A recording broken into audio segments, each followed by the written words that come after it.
think this should be a good paper for a broad audience. I hope so. I don't know if everyone will agree with our take on things or our slant on things, but it's work I've been doing with my colleague Todd Steinbrecher and a student of ours, Utku. And we've been sort of involved with the Canada Student Loan Program for several years. We're less involved now than we were, but we were involved sort of for a 3-4 year period. And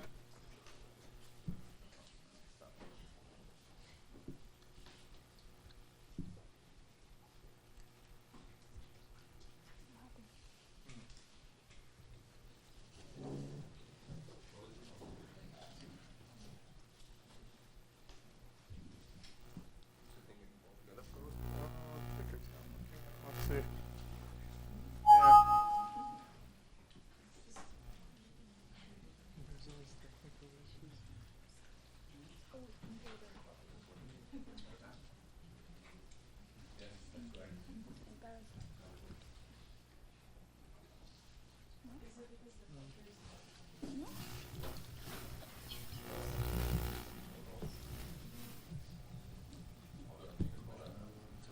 Yeah.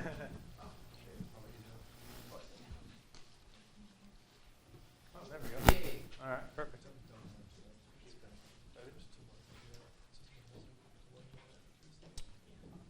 So we're quite interested in understanding the role of student loans and the changing role of student loans in financing higher education. Most of my research is more in the U.S., where all this stuff is amplified that I'm going to talk about today.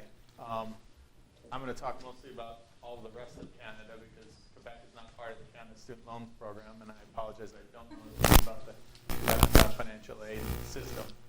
Although I wouldn't be surprised if it's similar in some ways. Although I know the direct pricing is a lot lower. I think what's made the sort of given a lot of attention to student loans in recent years is the sort of really sort of the rising cost of education and rising enrollment rates along with it, and the sort of in the U.S. in particular, sort of skyrocketing student debt rates, student debt levels. And all that in the U.S. has come with sort of a rise in student loan default rates since around 2008. In Canada, in the rest of Canada, what we've seen is kind of falling student loan default rates kind of stabilized at around 15%, which is roughly right around where it is in the U.S. as well. And the sort of these things bring to bear sort of two tensions in the system. One is that the very central objective is to provide the financing and access to university and college for those who need it. But on the flip side, it's a loan, and this is sometimes forgotten. The loan implies that you're expected to get your money back after the fact. And these two sort of are running into a bit of tension these days. And kind of the whole debate around student loans is sort of flipped from everybody worried about whether people have enough access to credit to now in the U.S. worried that people are borrowing too much. It's kind of remarkable how that debate's changed over the last several years. One of the big concerns is that default rates of 15% raises concerns that some people are just walking away from their loans too quickly and too easily. On the other hand, there's sort of a growing concern that some people are just completely unable to repay their loans through really no fault of their own. And sort of the Great Recession in the U.S. has kind of highlighted that, the difficulty that a lot of students face finding jobs, but that's more generally true today than it used to be as well. And these together have really kind of led to sort of calls for expansions of income-contingent student loan schemes. In the U.S., you're seeing it all over the place. People are talking about it kind of from all different sides of the political spectrum. The Obama administration wanted to do more on this, and the fact of the matter is there's not a lot of good evidence that is very useful in guiding what should be done. As far as Canada is concerned, there's also interest in this with the Canada Student Loan Program. I'll talk to real detail on that and what the Canadian government does a little bit later. You know, an important part of a student loan program should be to provide some sort of insurance against adverse labor market outcomes. Provide insurance in the sense of, you know, repayment reductions or even forgiveness of loans for those who simply can't find a job after school. Now, obviously, you have to balance challenges of sort of providing that insurance against incentives of moral hazard incentives and incentives to try to maybe not look for a job if you're just going to have to make high payments against it. But this is what's really led to the interest in income-contingent loan schemes, with sort of the greater uncertainty and the higher default rates, as well as sort of some borrowers actually earning huge, doing very well from school. On average, the returns to the university are as high as they've ever been. So on average, we should be able to get our money back. It's just how do you deal with those that don't seem to be very successful after post-secondary school. And with, you know, if you don't have enough insurance, or the insurance isn't sort of adequate in some sense, you're going to end up in these cases where those with low post-school income not being able to make their payments, and whether that means becoming delinquent for a while, periods of time, and then eventually defaulting, or potentially, efforts to provide insurance implicit in these programs, or explicit insurance in these programs, like the repayment assistance program I'll talk about. Now, there's a bit of a literature, surprisingly small literature on student loans. It's sort of getting an injection of interest lately. But most studies that have looked at it, it won't surprise anyone, but they document higher student loan delinquency and default rates among individuals, borrowers with lower post-school earnings. And it's sort of a nice survey by Gross et al., and we have kind of a fairly recent paper on this in the U.S. And there's evidence from both the U.S. and Canada to this respect. It's also quite possible and likely, and we'll show it's true, that other financial resources like savings and family support might also be quite important for student loan repayment. And ideally, we'd like to take this into account somehow when we're thinking about repayments. The problem is it's obviously fairly difficult for the government or whoever's lending money and wants it back to sort of monitor or measure, how much parents are helping out, or how much someone maybe has stashed away in a bank account. In theory, you can verify that, but it's not that easy, or you can just save it in other ways. There's a little literature on unemployment insurance, optimal unemployment insurance, that says sort of access to these kinds of hidden resources can have fairly important implications for the design of optimal insurance contracts. What's true in the case of unemployment insurance would be equally true here. I'm not going to go into details. It gets kind of nasty, and it kind of depends a lot on the assumptions you want to make of what the implications are. But sort of ignoring, you can get very big differences when you sort of account for the fact that families have access to these kind of resources versus when you ignore them entirely, thinking about how you should design a program. More generally, and I'm going to talk more about this. This is a little bit easier to think about. More generally, the extent to which individuals have access to these types of resources is going to turn out to have, at least we're going to argue, pretty important direct implications for revenues from a program like the Canada Student Loan Program. So it can really matter for the budgets if you want to think about expanding income-based repayments. I'm going to use these interchangeably, income-contingent, income-based repayments. All I mean there is student loan repayments that depend on the level of income someone has. So I'm going to use those terms interchangeably throughout. And we're going to show sort of the access to these other resources might have pretty important implications for these if you want to expand in this way. I hope I'm going to try my best not to make any sort of value judgment on whether we should expand or not income-contingent loan programs. We're going to sort of highlight one aspect of the problem that I think has been entirely neglected in this literature. In these income-contingent schemes, which are I presume this is like if your income is low, you actually have to pay less, right? Yep. Are there ever any schemes that actually go and say, well, if your income is particularly high, you have to repay exposed at a higher interest rate than what the market's interest rate would have been? Well, implicit, that's part of these programs. I mean, they have an interest rate which tends to be higher than, say, the rate on a risk-free bond. Okay. So implicitly, if you're paying it back, you would pay back that higher interest rate. But it's usually not an order of magnitude different. I mean, in the work with Alex Mulhay, that's not part of this paper. We've actually set out to think about how you would design an optimal student loan program under different frictions, et cetera. And there's really no reason you wouldn't want to charge sort of quite high rates for those who end up getting quite lucky. Now, there are limitations on that in terms of people sort of trying to avoid that. And the Yale tuition loan program that was years ago that people reference once in a while actually ran into problems with that, where they were charging, I don't know, a few % of your income in repayment for, I don't know if it was supposed to be the rest of their lives, over 30 years or something like that. But essentially, the guys that turned out to be really rich rebelled against this and got them to drop it. I think once it kind of came close to making its money back, they ended up dropping it. But you do run into that potential issue. But the ones that you're going to talk about today mostly are that forgiveness of the lower end. Forgiveness of the loan. That's what I'm going to focus mostly on. The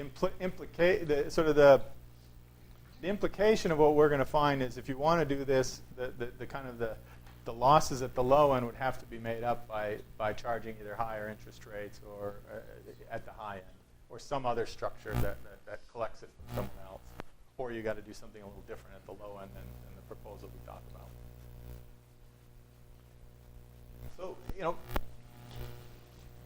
most of the data sources that you look at, and I'm speaking of others that would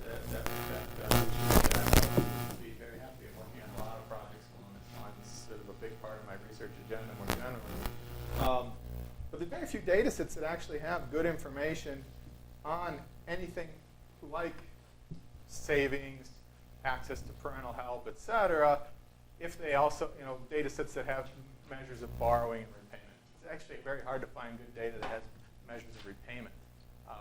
You can find good data where you have, panel data where you have people borrowing and you know how much they borrow and you know what their earnings are, but very few data sets also are going to tell you how much people are repaying their loans. In part, I suspect because it's been kind of a recent interest more than anything.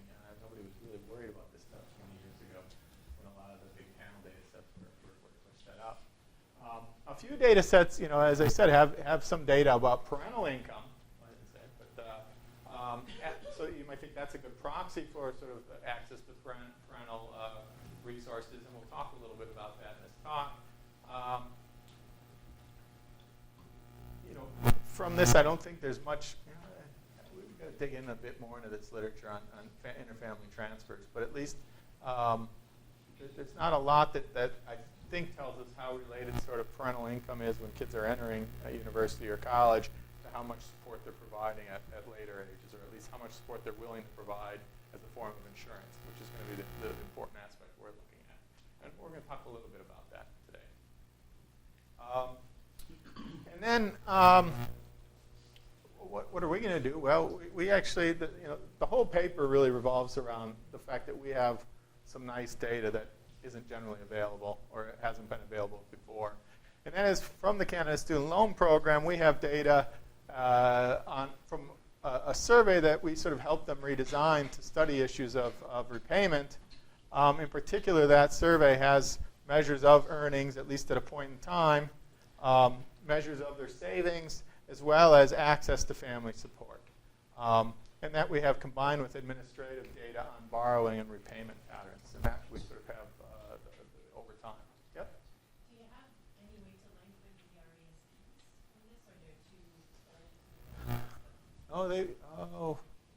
I don't know that we do. I suspect it's feasible. Whether they would be willing to do that, I don't know. We used to have a very nice working relationship with the Canada Student Loan Program, but they've been through a series of new director generals, and so now we don't know the people in charge now, which is not to say they're positive or negative. Yeah, so that could be. We haven't looked at that. And I'm pretty sure we don't have any information in what we have, but whether that would be available, I don't know. Yep. So are there systematic differences in repayment rates across students graduating from different majors? A bit. We've explored our data is not going to be good enough to. It's not a large enough sample to really look at that very carefully. We've looked at that a little bit in the U.S. It's not ideal. We looked at it among those who graduate with a baccalaureate degree. So everybody is in that sample. And you do see some variation. Again, that sample was a sample that was graduating in 1993, where a lot of these issues are a lot less heightened. I suspect if you were to look now and were able to do it now, you'd see a lot more differences. But I don't know of anything. Maybe this a new study from the U.S. I don't know if they have the majors in it. This study by maybe the Urban Institute or coming out by the Treasury. They may have something on it. But otherwise, most of the evidence is all old. Like our most recent study was from the baccalaureate and beyond, people leaving school in the 90s. Almost everything else is the 70s. It's kind of this literature was just dead for 30 years almost. And now a bunch of people are getting into it, so it's possible someone's working on that now that I don't know about. The reason I ask is because an efficient loan pricing scheme should take into account future earnings capacities. Sure. Yep. We talk about that in our one major. Yeah, so we talk about that in our other work. I'm not going to get into that today, but that's always a iffy subject when there's lots of different majors in the room. But it's an important topic that the evidence wasn't nearly as strong based on the 93 data that I kind of expected it to be. Indeed, the differences in income were not really the main drivers of differences in repayment by major. It was more something orthogonal to income that was driving. So there were these differences by major, not all that related to the fact that majors had different incomes. And I have some sort of thoughts on that, but we don't really know exactly why that is. And I think more recent data might tell a sharper story if we actually had it. Our data also have a couple of questions. I'll show you, and we're going to focus on one, although it turns out not to be that important, and we're really only just trying to sort of condition on this fact, but it has information on sort of the views of about how important it is to repay student loans, as well as sort of a number of other factors that might influence borrow and repayment. I'm sorry. So what are we going to do? In case I don't know how slow I'm going to be today, but I seem to be going slow. But at least I'll tell you what our main contributions are, and it's pretty simple. We're going to show that financial resources are strong determinants of Canada's student loan payments. Indeed, low-income borrowers, and I'll be precise about all this, are 17 times more likely to experience repayment problems than high-income borrowers. This is sort of big relative to what you've seen in previous studies. But what's really our big contribution is the fact that we show that savings and family support are actually even more important, at least in some measurable dimensions, than is the borrower's own income in terms of explaining repayment problems. But more interestingly, we're going to sort of show that savings and family support really are playing the role of sort of insurance mechanisms against low income. And as access to savings or family resources, you're very unlikely to have a repayment problem, even if you have low income in that case. So your income really just doesn't matter that much if you have access to these other resources. Whereas if you don't have access to these resources, your income matters a lot. So that's the sense in which even if individuals aren't constantly getting flows of money from their parents, the ability to actually access it when they need it can actually be pretty important. And well, we'll talk a little bit more detail on that. We'll also show that parental income. So the question is parental income a good proxy for these sort of other resources? It turns out really not. And at least in our sample, in our analysis, parental income is not a very good predictor of this access to parental support after school or savings. It's only very weakly related to repayment once you condition on the borrower's income. So sort of actually trying to get real measures of these things is actually valuable. And it's not so easy as just to say, well, you know, you come from a rich family or a poor family when you go to school. Rich families and poor families sort of provide differently for their kids once they're done with school. And that turns out to be important. And then the last thing we're going to do is kind of say, what does this mean for things like income-contingent repayment programs? And here we're going to link directly, we're going to sort of think about a thought experiment of expanding the Canada Student Loan Program's repayment assistance plan, it's called RAP, to automatically cover everyone. And we're going to show that this would substantially lower repayments, at least over the first 5 years of repayment, which is all we're going to really have data on, unfortunately. At least all we do anything about so far. And the basic idea, the basic insight is, so this is a plan that lowers your payments if your income is low. The basic, it really comes from two main findings that we have. One is that most delinquent borrowers or borrowers in default have just very low income.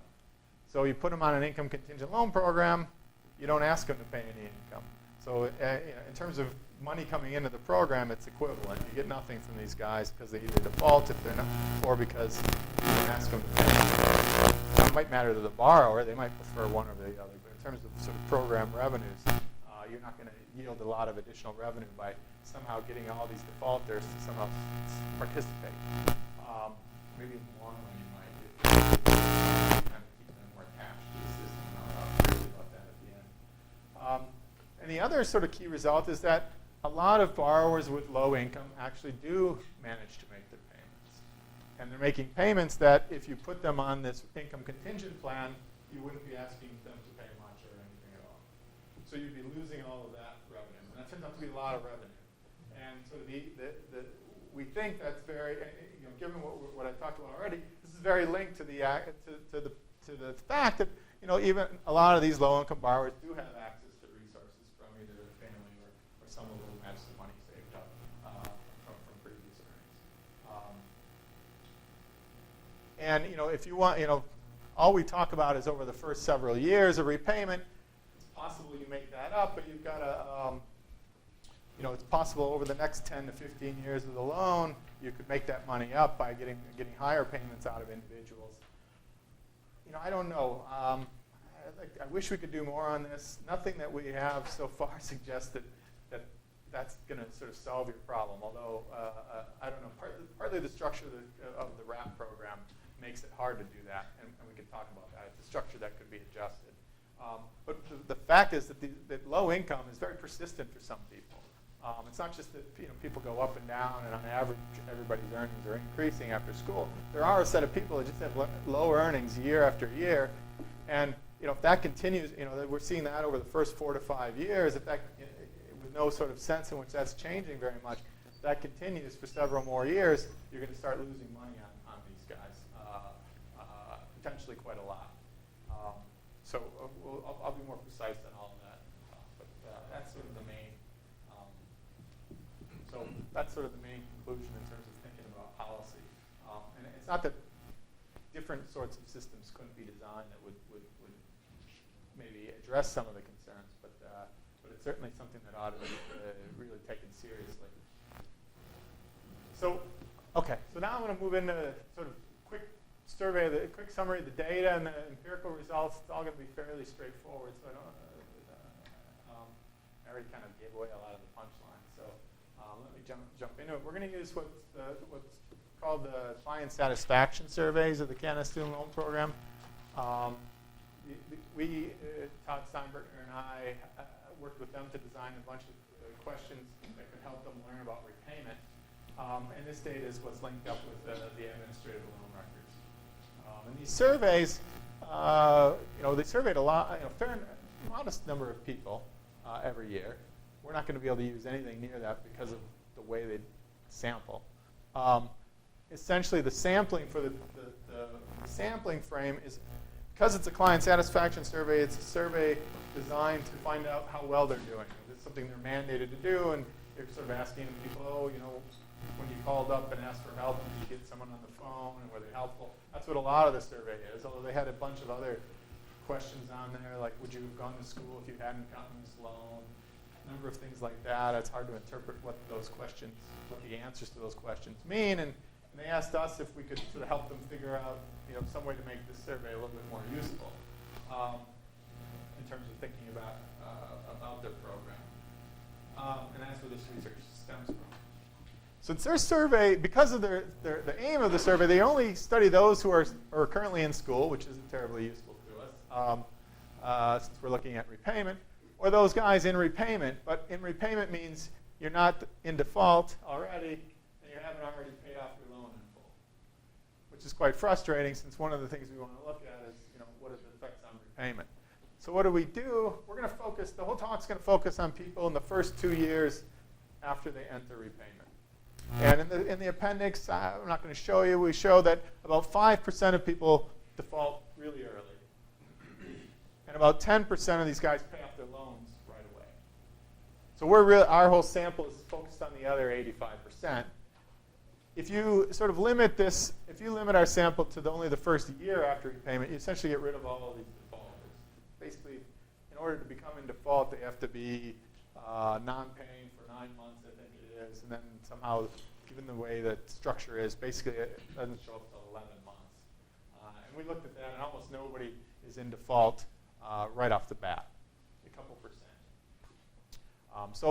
And then you skim this 10% down to around 5%. And if you do everything I'm going to show you today, you get exactly the same set of answers. You just get a lot bigger standard errors. You get about half the sample. So the paper sort of goes through some of that in the appendix. I'm not going to do it today. The survey, has some sort of fairly basic, I don't know if demographics is the right word for all this, but we know sort of their gender. We know what province they went to school in, at least. Aboriginal status. We know about their educational attainment. We do know their field of study, although we don't use it too much here, in part because, again, we just don't have enough data to really do much interesting with that. I think when we put that stuff in, it just gets huge standard errors on everything. We do know whether they went to a private for-profit institution, typically 2-year or less schools.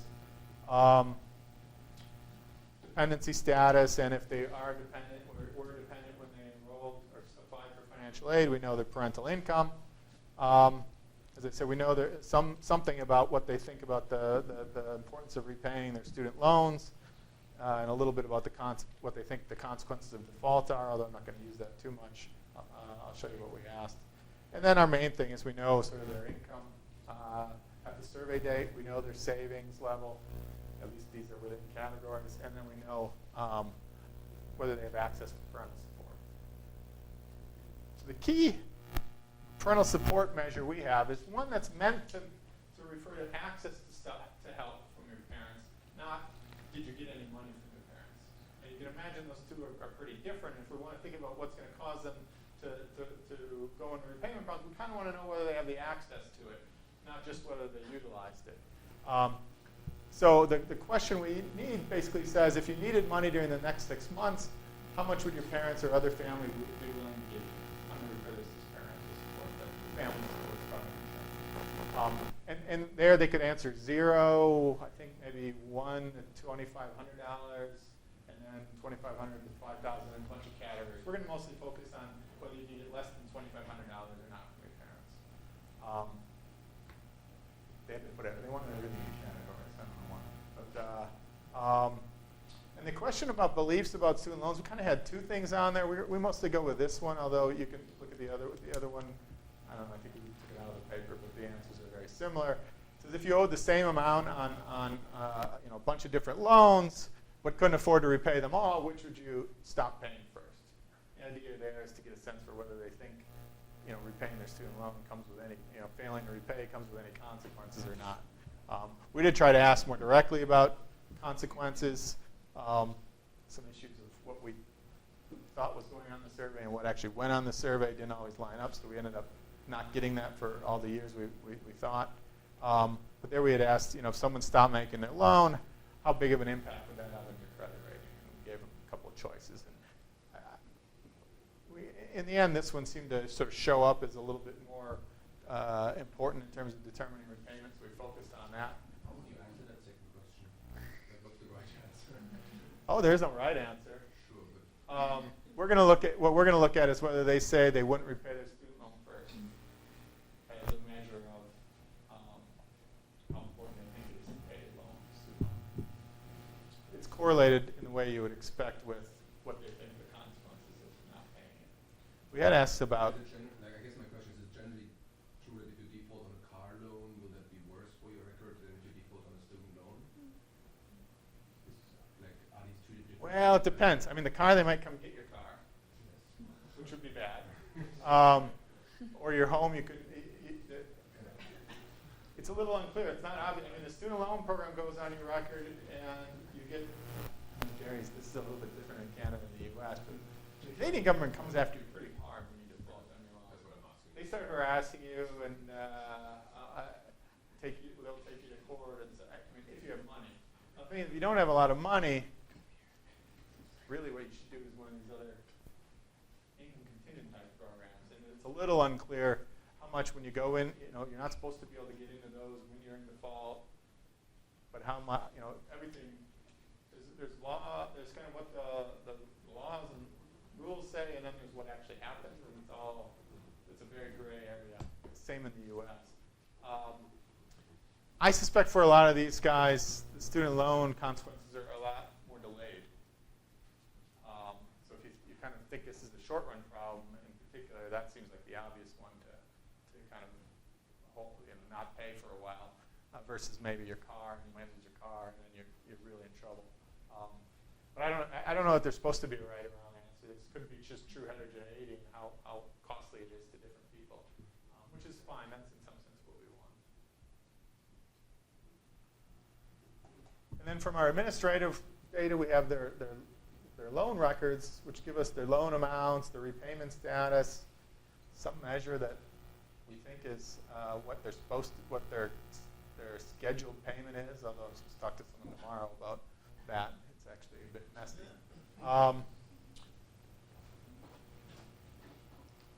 We're going to focus on sort of two measures of repayment problems. One is we're going to call a serious repayment problem. That is, and about 10% of our borrowers are experiencing these, and this is either delinquency, default, or bankruptcy. In most cases, in our example, it's delinquency because they would have had to have been, they couldn't have been in default as of several months before the survey because then they wouldn't have been in the sample frame. Although we do follow people for some period after, we have their loan records to follow them after because we've gotten some updated data, and we've seen there that these sort of the other measure of repayment problems we use is whether you I'm supposed to touch the screen. Sorry. Any repayment problem, which essentially is the same thing, plus whether you're on some sort of repayment assistance, which usually means they're not making any payments as well, but they're not in sort of they're still in good standing in a sense. They might be under the RAP program I talked about, or under a former program called interest relief. And what we show in the paper, and table B1 in the paper, is that even these serious repayment problems are more you're more likely to have a serious problem later on if you have a serious problem now. But even if you have even if you're on sort of some form of repayment assistance, you're quite a bit more likely to be delinquent a year later, a year and a half later, than if you're sort of making payments. And again, that's not very surprising. So I think of these as sort of signals of sort of potentially longer run repayment problems. Alternatively, if you're really just worried about are you getting any money out of people, that's also in some sense a better measure.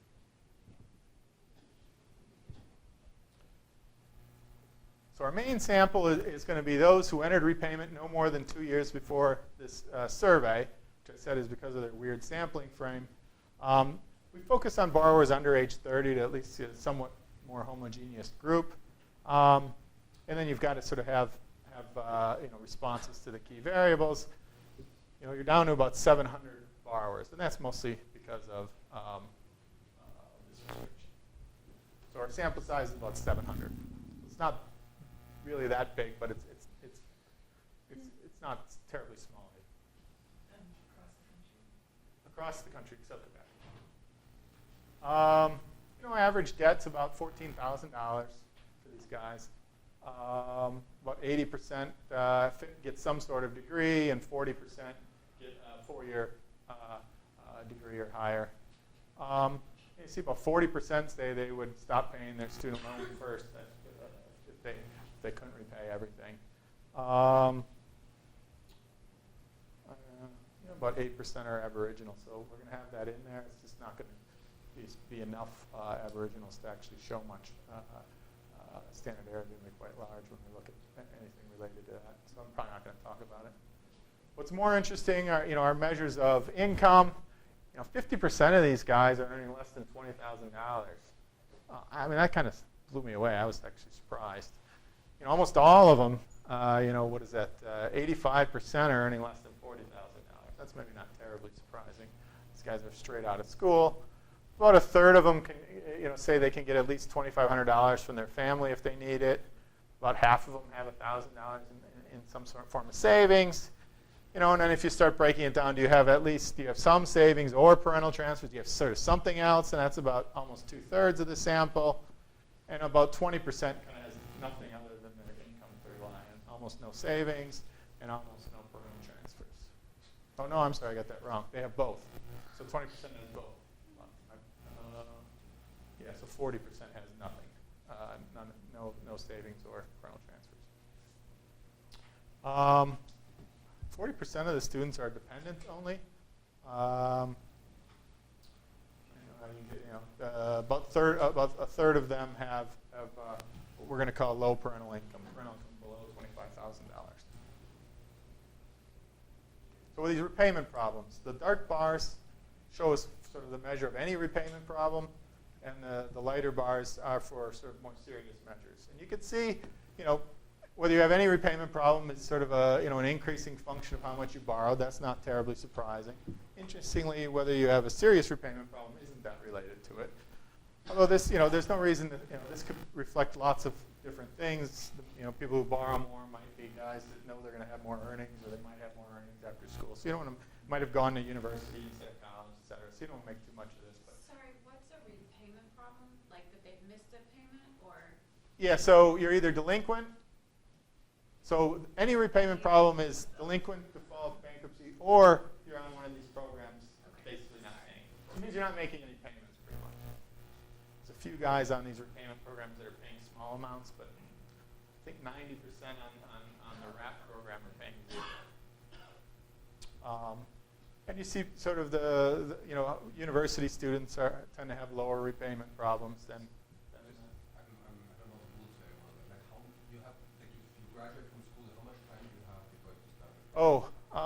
you get a 6-month grace period.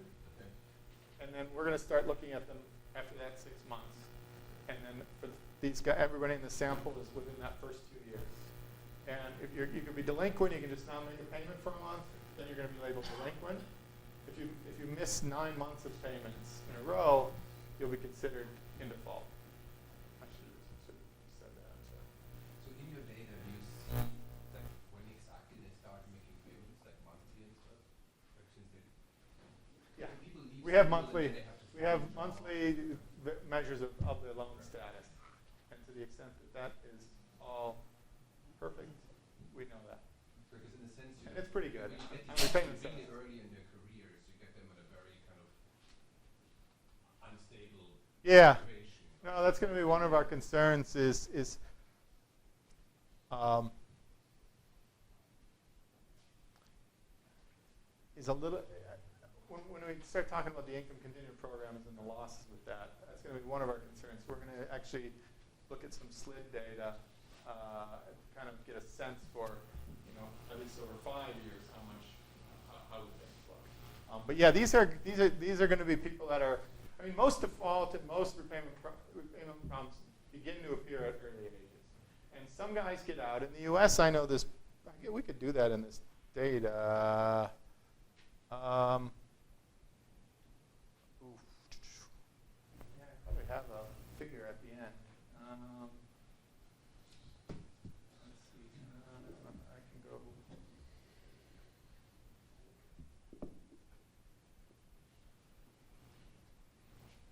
So here we look sort of at them 12 months after the survey, and here go 18 months after the survey. And you can see, if you're delinquent at the time of the survey, there's a 20% chance you're delinquent a year and a half later, and a 35% chance you're in default. So basically, you have to be in delinquent for 9 months to get into that. So 50%, 50-50 chance that if you're delinquent today, you're sort of not paying your loans next year. You may even be not paying. There's even some of them that are probably on some program as well. But you see, even the guys on the program, on some sort of program, they're about 12% of those guys are going to be delinquent 18 months later. Not that many are in default yet. So they're probably, I mean, they can be on these programs, I don't know if it's 6 months or a year. I get confused between the US and Canada. You're kind of on these programs for a while, and then you have to kind of re-sign up for it. So it could be, once you're on it, you're going to be kind of fine for a while, but then you have to re-sign up for it. And if you don't, then you can sort of get shifted into delinquency. And then if you're delinquent for a while, you might get shifted into default. So it would generally take a while for you to go from sort of this to default. But it could happen. And you're seeing it's not happening that much. I don't know totally, but I guess it's like I'm thinking whether many people use this as a form of intertemporal smoothing as opposed to risks. Right? Yeah, I mean that's it. If It is. I mean, people are too easily put into bankruptcy, right? There might be a benefit of actually allowing them to intertemporally smooth for longer before you commit. Like once they go to yeah. So I mean, I will say one thing is you can't expunge these debts under bankruptcy. Yeah. In the U.S. or Canada. Now. But you take away this. Once you put somebody into bankruptcy, you take away the stick of like. Well, to destroy their credit rating. Right? So you basically end up going in what's called default, which is where they get the bad credit rating. Now their debt doesn't get cleared. In the U.S., you get sort of a huge penalty added on to your debt. I'm not sure if Canadians do that. Now that I think about it, but yeah, you get, and it's a little unclear what happens to your credit rating when you start paying back. You start getting back into good standing. That would improve your credit rating, but presumably you're still going to have this mark on there that you stopped at some point.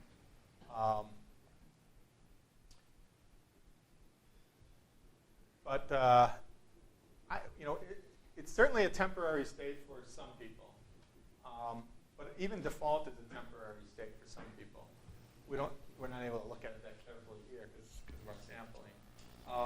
But it's also a fairly long-run state for at least half of the borrowers. In the U.S., we looked at something where we saw 5 years after school, and then of those in default 5 years after school, about 50% were still in default 10 years later.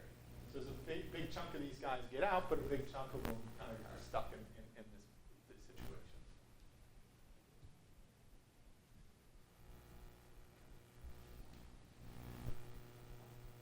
And that, in some sense, that's going to be really important for thinking about these repayment assistance programs. If it's all transitory, then it's fine. You just don't make any money for a few years, but you make it up later. Although the way this system's designed is not ideal for that, but it could be. It could be redesigned to deal with that issue a little better. On the other hand, if it's sort of really long-run problems, then at some point, if you say, look, after 15 years you're debt-free, which is what Canada says, the U.S. is 20 years.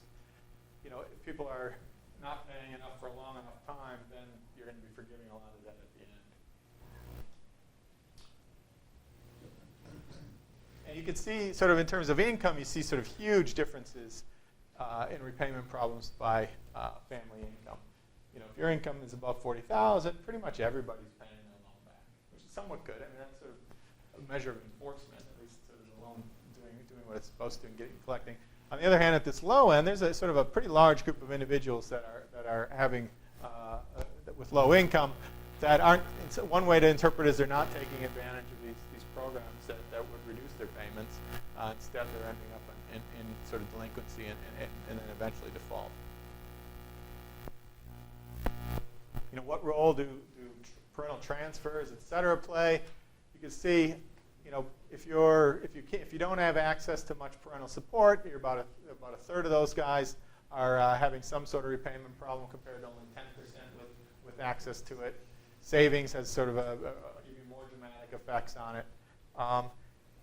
Let me not go through all the details. I'm running a bit behind, but basically, if you have if you don't have any savings, and no parental transfers, there's a 50% chance you're sort of in some sort of repayment problem, and a 20% chance you're in delinquent or defaulting. Yeah. So shouldn't the expected parental transfer be scaled by amount of loan remaining? As in, even if you have access to a lot of funds, if your loan amount is very large, then having access to those funds may not be bad. Yeah, you could. I mean, our problem is we only have these things in categories.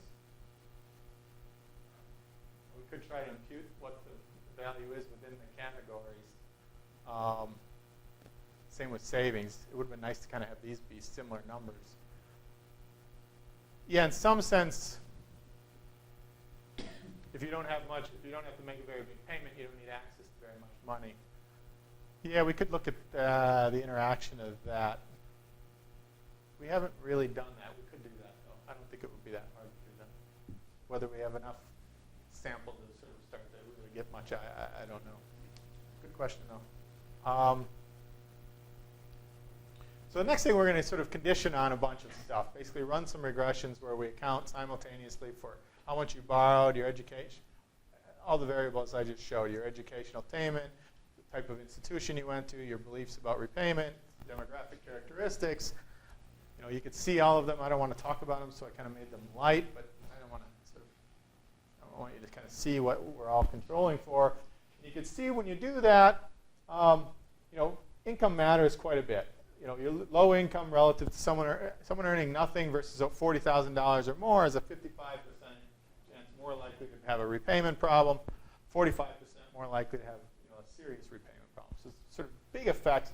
You can see it explains quite a bit of the variation in the data in terms of, you know, how much repayment problems it's explaining. The R-squared sort of increases quite a bit.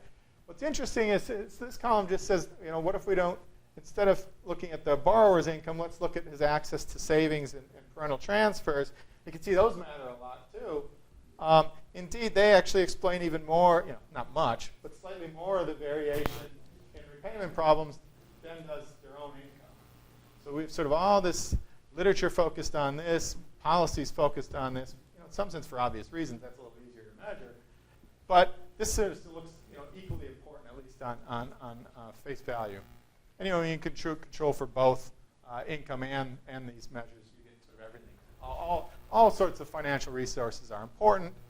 Lance, Yep. have some measure of permanent income? Like, do you have, like, can you use future income or things like that in there? We don't have anything like that. Like next year's income even? Nothing? We just got the one snapshot. Yeah, I've been trying to get him to link this up with income records, but then the person we knew left, and that all went out the window, I think. And you could you know, condition on sort of different combinations of savings and parental transfers. What seems to be most important, don't worry about the details, what's most important is that you have access to one of these, at least. Having access to the second one doesn't sort of help that much more. So a lot of what we're going to focus on is sort of access to different amounts of these resources and the role of income. And you can look at serious repayment problems. Let me skip over it. You get a very similar story. What I think is more interesting is the fact that that savings and family support really are going to act more as a form of insurance. Essentially, let's look at low-income borrowers. If you have families, if you have savings and family assistance, your repayment problems are virtually zero. So, on the other hand, if you don't have access to either of those, 60% of those guys are having some sort of repayment problem. A quarter of them are in delinquency or default. You see, you know, less of a gradient in terms of once you start looking at borrowers with modest or higher levels of income. You see a lot less of that. You know, having access to something is helpful relative to nothing, but the differences are a lot less dramatic. A different way to think about it is, you know, you can look at these sort of same types of regressions, but let's just focus on our low-income sample, borrowers with less than $20,000 in income. You know, now you see, you know, pretty big effects of parental transfers and savings in these groups, regardless of what you look at. That's not the one that's more interesting. The more interesting one is this. it is how important is income. If you have no savings or family assistance, income is really important. Low-income guys with incomes less than $20,000, 60% higher default rates or non-payment problem rates than those with higher income over $40,000. On the other hand, if you've got access to both family and savings, no real effect. And you get sort of somewhere in between if you have access to at least one of these two sources. And the same thing for serious problems. And I'm not going to show you. There's an appendix in the paper. You can include in there another form of help parents might provide is let you come back live at home. So if you can sort of incorporate that in with this measure of family support and include that as the measure, more people have access to family support. You see very similar sets of results that sort of access to that help it makes a big difference. Is parental income a good indicator? Well, if you kind of go back to our sort of regressions that I started with, where we sort of showed the family income measures and the access to savings and parental support, you see, well, maybe a little bit. The left out group is students that are independent on their own. And you see, dependent students with higher income parents have less repayment problems, but it's pretty modest relative to sort of the role of savings and parental transfers combined. What's a little bit more interesting is kind of this sort of same type of table, which says, how important, what are the, if you're a low-income borrower, how much does it help to have sort of a high-income parent? Not that much. So just because you have a high-income parent when you went to school doesn't really reduce your repayment problems all that much relative to either being an independent student or from a lower-income family. So why is that? Well, you sort of regress, access to parental help on sort of a lot of the same things as well as their own income and parental income. You just see the parental income isn't showing up there. It's not a very good indicator of access to that support. There's a few other things in here that are interesting, but I'm going to run out of time, so let me skip over them. One point I want to make is that our parental support measure is unrelated with post-school earnings, which is suggestive of the fact that it's really measuring access to support and not measuring actual support. If we're measuring actual support, you'd expect it to be pretty negatively related to your own income, the borrower's income, but it's not. And that's what we want. We wanted to measure, can you get this if you need it? So let me go quickly over so the income, two results. I went over this kind of quickly. I apologize. I went real slow at the beginning and quick through all the meat, but two results are really critical for thinking about expanding income-based repayment programs. One is a result that delinquent or defaulting borrowers are almost always have low income. Indeed, 80% of them have very low income, less than $20,000. So you're just not going to collect much by getting those guys to be part of some program. On the other hand, 60% of low-income borrowers are making their payments, presumably from help from their family or their savings. These two are, have really important implications for expanding something like the RAP program. So what is the RAP program? Well, essentially, if your income is low, it's going to set your payment as a function of your income. Essentially, that function looks like this. If your income is below $20,000, this black line, you don't pay anything. And then you could pay up to 20% of your income as your income goes up. But it's capped at whatever your standard payment would be. So there's your standard payment, which is based like a loan, a home mortgage, 5.5% interest rate, amortized over 10 years. Your payment is sort of, for someone who borrowed $20,000, your payment's about $2,500, $2,200 a month. So it's capped at that. So if your income goes up high enough, you only have to pay that amount. If your income drops below, lower, such that this line is below, then you would just make that lower payment. Indeed, most people, turns out that most guys who are on the income repayment program are earning less than $20,000. They're paying nothing. Now that line shifts over left or right if you have more kids in the family. I think every kid moves the line over $5,000. I'm going to talk about it for single childless That's the bulk of our sample, and it's easiest to think about that. So that's sort of essentially what the RAP, what kind of repayments look like under RAP. Early on, if you're getting sort of a reduced payment because you're on this because you have low income, the government just pays the interest for you. Your balance accumulates. Your principal kind of stays put. They don't pay off your principal for you, so that stays where it is. But they don't charge you any. Your interest doesn't accumulate. So they're essentially the government's losing the interest on that. But that's pretty small potatoes. The big problem comes is the structure is set up that after 5 years of reduced payments, if you get reduced payments 60 months, then they start forgiving principal. So whatever you pay below the amount you're supposed to be paying, that's just wiped off of your principal. And then basically it's set up such that after 15 years of repayment, you don't owe anything. So if you never earn anything after 15 years, your debt would be wiped out for you. The tricky or interesting thing is you actually have to enroll in this program. You're not automatically. You have to sign up for it. You have to sign up for it every 6 months or a year. I can't remember. And there's concerns by the student loan program that a lot of borrowers maybe don't know about it. They wonder why are 15% defaulting when they could just be on this program. So they're constantly sort of trying to figure out ways to expand this.